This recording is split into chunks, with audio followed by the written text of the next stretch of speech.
குரு study நேயர்கள் அனைவருக்கும் வணக்கம். 21ஆம் தேதி ஜூன் மாதம் 2026 ஞாயிற்றுக்கிழமையிலிருந்து 27ஆம் தேதி ஜூன் 2026 சனிக்கிழமை வரை கடகராசிக்கான வாரப்பலன்.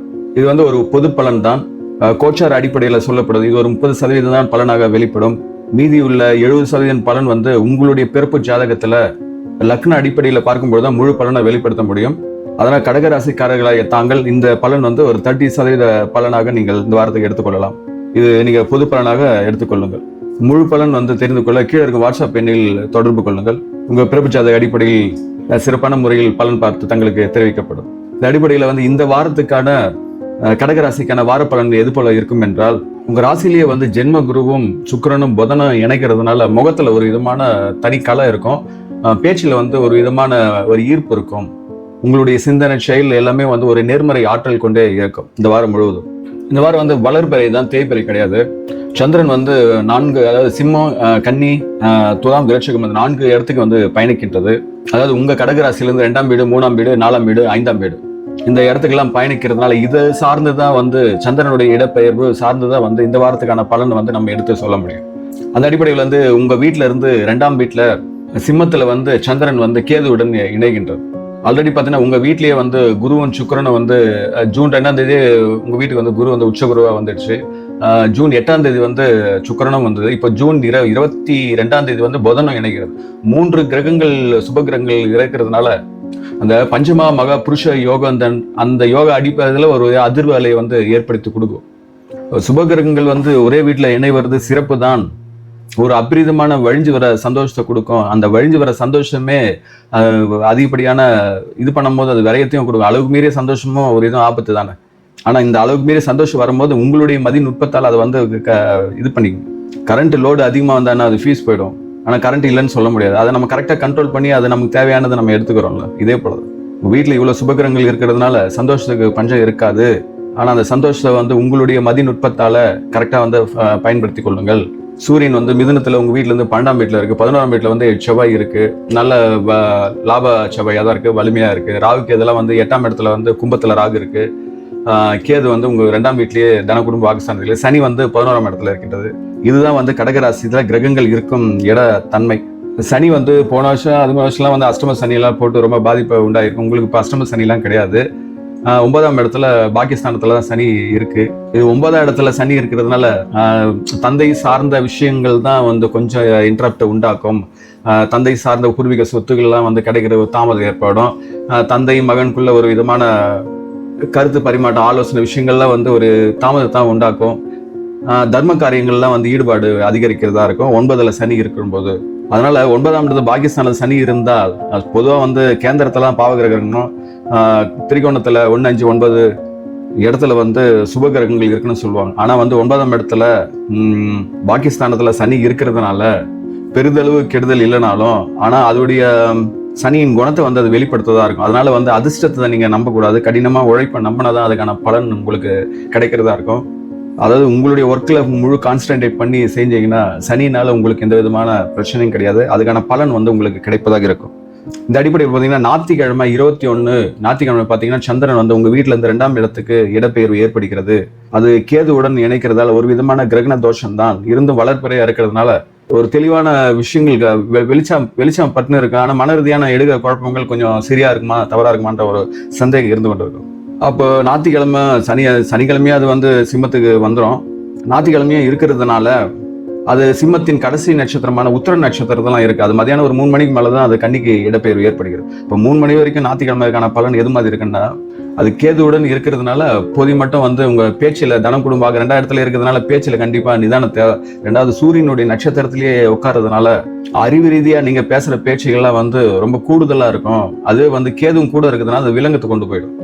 2ஆம் இடம் வாக்கு தனம் குடும்ப சாரம் இதெல்லாம் கொஞ்சம் அஃபெக்ட் ஆகிறதும் மனம் சார்ந்த ஒரு குழப்பமும் அங்கு உண்டாகும். அதனால போதி மட்டும் தேவையில்லாத விவாதங்களை குடும்பத்துல முக்கியமா தவிர்த்து கொள்ளுங்கள். மௌனமாக இருப்பது நல்லது. ஏன்னா அந்த சந்திரன் கேது இருக்கும்போது ஒரு ஆழ்ந்த சிந்தனை இருக்கும். ஆன்மீக நாட்டம் தான் அதிகமா இருக்கும். தனி அலோனா ஃபீல் பண்ணுவீங்க, தனிமையா இருப்பீங்க. ஆனா அதோட சந்திரன் உத்திர நட்சத்திரத்துல இருக்கும்போது ஒரு விதமான ஆழம் இருக்கும். நீங்க தனியா இருந்தா கூட ஒரு கம்பீரமா உட்காந்துருங்க. சிங்கம் காட்டுல தனியா இருந்தா கூட அது தூரத்துல பார்க்கும்போது கம்பீரம் இருக்கும்ல, அதே அடிப்படை தான். ஆனா தனியா இருக்கும் போது உங்களுடைய அறிவாற்றல் நீங்க சும்மா இருக்காது. எதனா ஒண்ணு ரொம்ப இன்டெலெக்சுவல் தான் யோசிச்சுட்டு இருப்பீங்க. அப்ப எதனா ஒண்ணு கத்துக்கிற ஆர்வமும் அங்க இருக்கும். ஏன்னா அந்த உத்திர நட்சத்திர சூரியன் அதிபதி மிதுனத்துல தான் இருக்கு. அது மிதுனன்றது ஒரு அறிவாற்றல் கொண்ட ஒரு ராசி. அந்த இடத்துல இருக்கும்போதும் நல்ல இடத்துலனால கண்டிப்பா அந்த இடத்துல ஞாயிற்றுக்கிழமை உத்திர நட்சத்திரத்துல இருக்கும்பொழுது ஒரு தனிமையா இருந்தா கூட நல்ல ஒரு இன்டெலெக்சுவலா யோசித்து ரொம்ப ஆளுமையா தான் ஒரு கம்பீரமா உட்காந்துட்டு இருப்பீங்க. ஆனா தந்தை வழி சார்ந்த விஷயங்கள்ல குடும்பத்துல அது சார்ந்த விஷயம் டிபேட் ஏற்பட்டுச்சுன்னா அங்க பிரச்சனை தான். அதனால போதிய மட்டும் தனியா இருந்தா கூட இது மாதிரி வீணா விவாதங்களை தவிர்த்து கொள்ளுங்க. படைப்பாற்றல் சிந்தனைகள் அதிகப்படுத்துங்க. அதுக்கப்புறம் பாத்தீங்கன்னா சந்திரன் உங்க வீட்டுல இருந்து 3ஆம் இடமான கன்னிக்கு இடப்பெயர்வு ஏற்படுகிறது. அப்ப 22, 23, 21ஆம் தேதி மதியானமே அது கன்னிக்கு போயிடும். அது 22, 23 முழுதும் 2 நாள் கன்னியில தான் இருக்கும். அது உங்க வீட்டுல இருந்து 2ஆம் இடம், 3ஆம் இடம். அது ஒரு விதமான நட்பு தான் அது. ஆனா புதனுக்கு அது பகையா இருக்கிறதுனால அம்மா பையனுக்கு வீட்டுக்கு அம்மா வந்தா கடுகடுப்பா பையன் பாப்பான்ற மாதிரி தான்.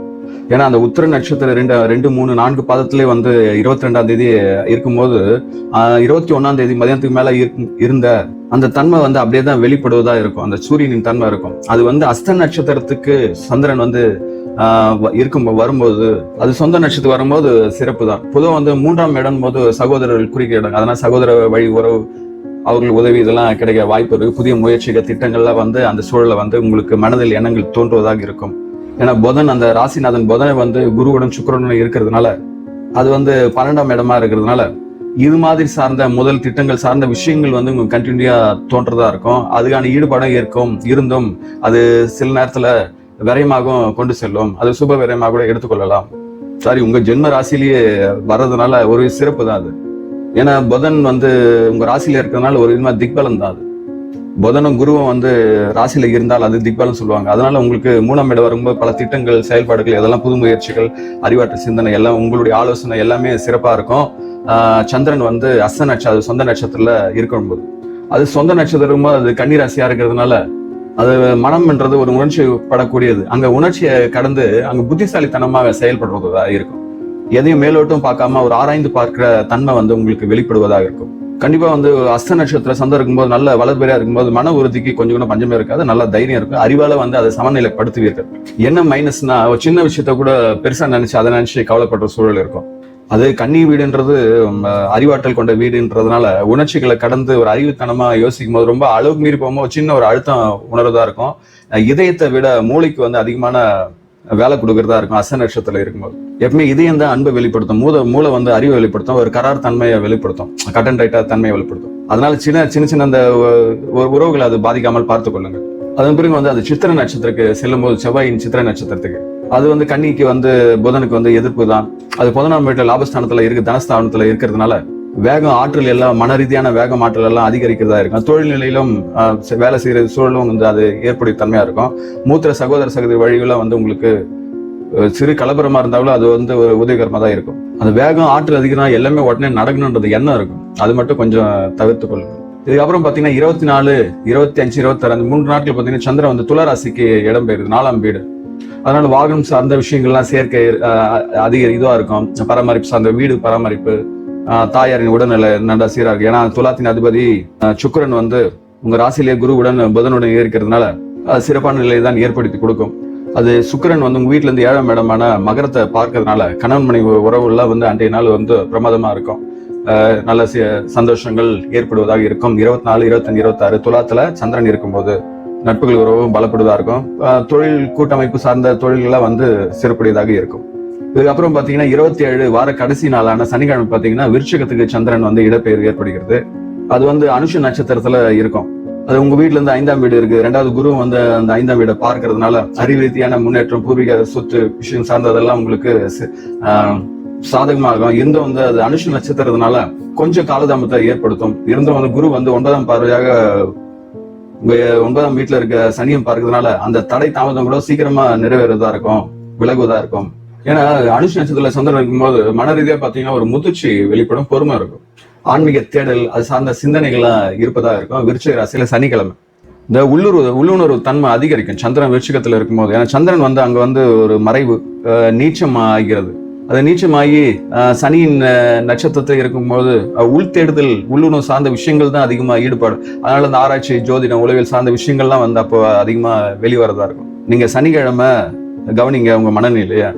இதெல்லாம் இருக்கும்போது சார்ந்த ஒரு சின்ன பயம், கவலை, யார்கிட்டயும் எதையும் வெளிப்படையாக பேசாத, மனசுக்குள்ளே பூட்டி வைக்கிற அந்த குணமும் இருப்பதா இருக்கும். அதாவது இதுக்கு முன்னாடி வெள்ளிக்கிழமை, வியாழக்கிழமை, புதன்கிழமைலாம் இருந்த தன்மை அப்படியே சனிக்கிழமை மாறி இருக்கும். என்ன காரணம் கேட்டால், சந்திரன் வந்து அந்த விருச்சிகத்தில் வந்து அது வலிமையை இழந்துடுது. வலதுறையாக இருந்தாலும் அது வலிமையை இழந்துடுது.